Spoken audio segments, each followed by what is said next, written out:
মৰাপাট আপোনালোকে জানে নিশ্চয় এয়া মৰাপাট গতিকে আমি আজি মৰাপাটৰ ওপৰত আমি অকণমান জানিবলৈ চেষ্টা কৰিম মৰাপাটনো কেনেকুৱা ধৰণে ইয়াক উৎপাদন কৰি আমি বজাৰত বিক্ৰী কৰা হয় তো বলক আমি আজি নতুন এটি খণ্ডলৈ আপোনালোক সকলোকে স্বাগতম জনাইছোঁ আৰু মৰাপাটৰ বিষয়ে আজি আমি খণ্ডটো জানিবলৈ চেষ্টা কৰোঁ এতিয়া কথাটো হ'ল আপোনালোকে জানে তথাপিতো মই কৈ দিছোঁ যে মৰাপাট হ'ল এনেই এটি খেতি যিটোৰ দ্বাৰাই আপুনি খুব লাভজনক হ'ব পাৰে ভাৰতবৰ্ষৰ ভিতৰত অসম মৰাপাট উৎপাদনৰ ক্ষেত্ৰত দ্বিতীয়খন ৰাজ্য মৰাপাটৰ যিটো চাহিদা বৰ্তমান গোটেই বিশ্বজুৰি জনপ্ৰিয়তাৰ শীৰ্ষত আছে আৰু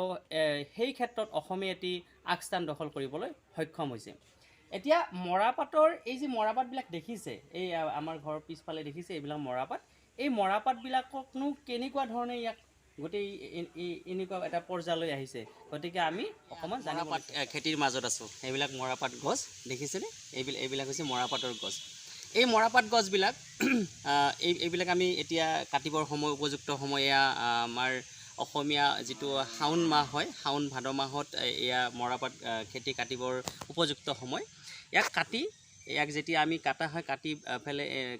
আমি ইয়াক কি হয় 15 পৰা 20 দিন সময় পানীৰ তলত ৰখা হয় পানীৰ তলত কেনেকৈনো ৰাখে আমি আহক আমি জানিবলৈ চেষ্টা কৰোঁ এনেদৰে মৰাপাটটো কাটাৰ পিছত এনেকৈ 15 পৰা 20 দিন এইবিলাক দেখাই দিয়া এইবিলাক এনেকুৱা ধৰণে ইয়াতে আমি 15 পৰা 20 দিন যেতিয়া ইয়াৰ পানীৰ তলত ৰখা হয় তেতিয়া এনেকুৱা অৱস্থালৈ আহে এনেকুৱা অৱস্থা হোৱাৰ পিছত আমি ইয়াক বাকলি গুচোৱাৰ সময় হৈ যায় এয়া দেখিছেনে এয়া বাকলিবিলাক গুচাই আছে এয়া বাকলিবিলাক গুচাই আছে কিমান দিন ৰাখিব লাগে মোৰ এজন বৰদেউতা হয় বৰদেউতাই ক'ব কিমান দিন ৰাখিব লাগে এইটো 20 পৰা 25 দিন একচুৱেল সময় হৈছে 20 পৰা 25 দিন সময় এনেকৈ পানীৰ তলত ৰাখিব লাগে পানীৰ তলত ৰখাৰ পিছত এনেদৰে বাকলিবিলাক গুচোৱা হয় বাকলিবিলাক গুচোৱাৰ পিছত এয়া দেখিছে এইটো হ'ল মৰাপাট ইয়াত এনেকৈ থোৱা হৈছে থোৱাৰ পিছত আমি এইবিলাক ৰ'দত শুকোৱাৰ পিছত এইবিলাক বজাৰলৈ লৈ যোৱা হয় আৰু এটা ইণ্টাৰেষ্টিং কথা এইবিলাক দেখিছেনে এইবিলাক কয় পটাৰ ঠাৰি বুলি কয় এইবিলাক পটাৰ ঠাৰি এইবিলাক দেখাই দিয়া পটাৰ ঠাৰিবিলাক হয় এইবিলাক হৈছে পটাৰ ঠাৰি এই পটাৰ ঠাৰিবিলাক কি হয়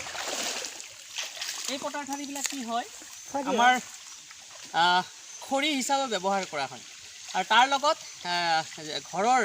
হয়তো আজিকালি প্ৰায় মানুহৰ ঘৰতে পকী ঘৰ দেখা যায় কিন্তু গাঁও অঞ্চলত এতিয়াও যদি আপোনালোকে আহে তেতিয়া দেখা পাব এনেকুৱা ধৰণৰ মৰাপাটৰ ঠাৰিৰে বেৰ দিয়া হয় তো দেখিছে আপোনালোকে নিশ্চয় এইবিলাক হৈছে গোটেইখিনি আমাৰ মৰাপাটৰ ঠাৰি হয় আমি ইয়াক আমাৰ ভাষা আমি নলবৰীয়াক আমি ইয়াক পাটাৰকাৰী বুলি কওঁ আপোনালোকে শব্দটো মই আকৌ এবাৰ কৈছোঁ আমাৰ নলবৰীয়া ভাষাত আমি স্থানীয় ভাষাত ইয়াক পাটাৰকাৰী বুলি কওঁ আমি মৰাপাট কি ধৰণে মই দেখালোঁ ইতিমধ্যে খেতি পথাৰত গৈ দেখালোঁ কেনেদৰে বাকলি গুচোৱা হয় মই দেখালোঁ এতিয়া আমি দেখাম যি একদম শেষ পৰ্যায় যিটো আছে যিটো সময়ত আমি মই এয়া বাকলিবিলাক যেতিয়া শুকাৰ পিছত কি ধৰণে বন্ধা হয় বন্ধাটো এটা টেকনিকৰ মাজতে বন্ধা হয় কি ধৰণে বন্ধা হয় মই আপোনালোকক এতিয়া মই দেখাবলৈ চেষ্টা কৰিম বলক মই কৈছোঁ আপোনালোকক এনেকুৱা ধৰণে ইয়াক বন্ধা হয় এইটো এটা বন্ধাটো এটা খুব এটা নিৰ্দিষ্ট ইয়াৰে এটা টেকনিকৰ মাজত বন্ধা হয় সকলোৱে হয়তো বান্ধিব নাজানে ময়ে নাজানো একচুৱেলি তো এনেকুৱা ধৰণে বন্ধা হয় এইবিলাক শুকোৱা হৈছে এইবিলাক মানে বজাৰত লৈ যোৱাৰ কাৰণে ৰেডি হৈ গৈছে আৰু আপোনালোকে এটা বস্তু জানি আচৰিত হ'ব বৰ্তমান বজাৰ মূল্য ইয়াৰ প্ৰতি যদি আমি মোন বুলি ধৰোঁ অৰ্থাৎ 40 কিলোগ্ৰামত 1 মোন বুলি কোৱা হয় প্ৰতি মোন মৰাপাটৰ দাম শুকান মৰাপাটৰ দাম বৰ্তমান 2200 পৰা 2500 টকা বজাৰ মূল্য চলি আছে চ' আপোনালোকে গম পালে এটি খুব লাভজনক এটা খেতি হয় এয়া দেখিছে এটি খুব লাভজনক মানে ইয়াক বজাৰলৈ লৈ যোৱাৰ কাৰণে প্ৰায়ে ৰেডি হৈছে